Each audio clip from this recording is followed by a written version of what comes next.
On October 6, 2012, the Olinda Field House celebrated its 100th birthday. We're having our centennial celebration today. Come in and see our museum. The Field House was built in 1912 and was the home office and headquarters of a rapidly growing oil industry. Since 1999, the building has served as a museum storing artifacts, historical photographs, drilling tools, and more. To help celebrate the legacy of this historic site, the public was invited to participate in tours of the museum, led by expert docents, hike the historic trail with California State Parks, and see a working engine demonstration, and much more. Boy Scout Troop 811 welcomed guests throughout the day, and an estimated 250 people attended the celebration. The success of the site would not be possible without the hard work and dedication of our volunteer docents. It's their stories. Some of them have lived in Olinda. Others worked in the oil field. So they come out here and they provide the stories and share that knowledge with all of you. These machines were made from about 1912 through probably about 1922, 23, somewhere around there. But they were designed for people of moderate means. This is an automobile song by Billy Murray called "Little Old Ford Rambled Right Along," so it's about 1915. Now in Rachel and the pretty little queen took a ride one day in his big limousine. The car kicked up and the engine wouldn't crank. There wasn't any gas in the gasoline tank. In the early days of oil drilling, steam engines were the first used to operate the equipment, soon to be replaced by gas-driven commercial engines. Rob Skinner preserves historical machinery. And after I saw his engine in action, I had to know more about it. Hi, we're here at the Olinda Oil Museum today. We brought a commercial engine. It was made in Los Angeles, California. What's really neat about this engine and this event today is the engine was installed on this oil lease in the teens, and it ran a compressor.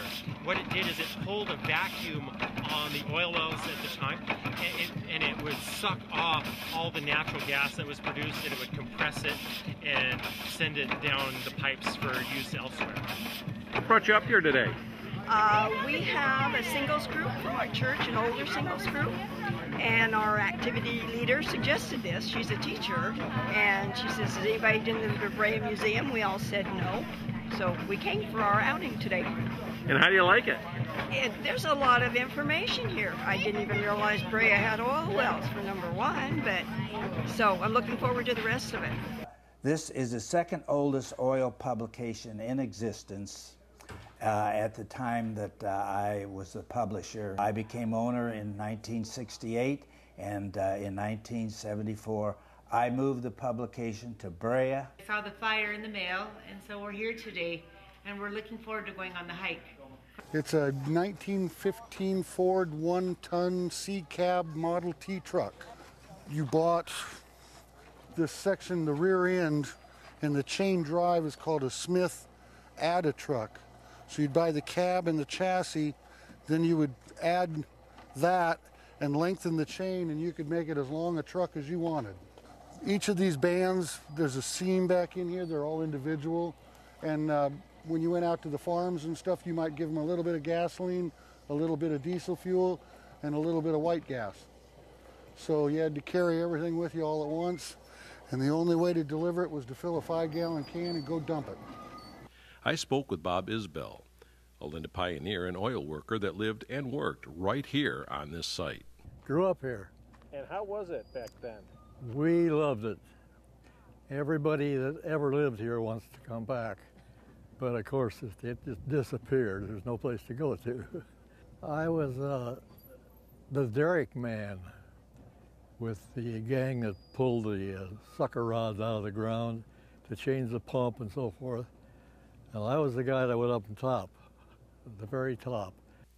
If you would like to visit the Olinda Oil Museum and Trail, park gates are open daily from 9 a.m. to 4 p.m.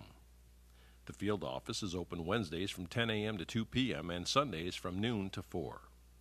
If you would like to schedule a group tour, please call Sean Matlock at the City of Brea's Community Services Department at 714-671-4447.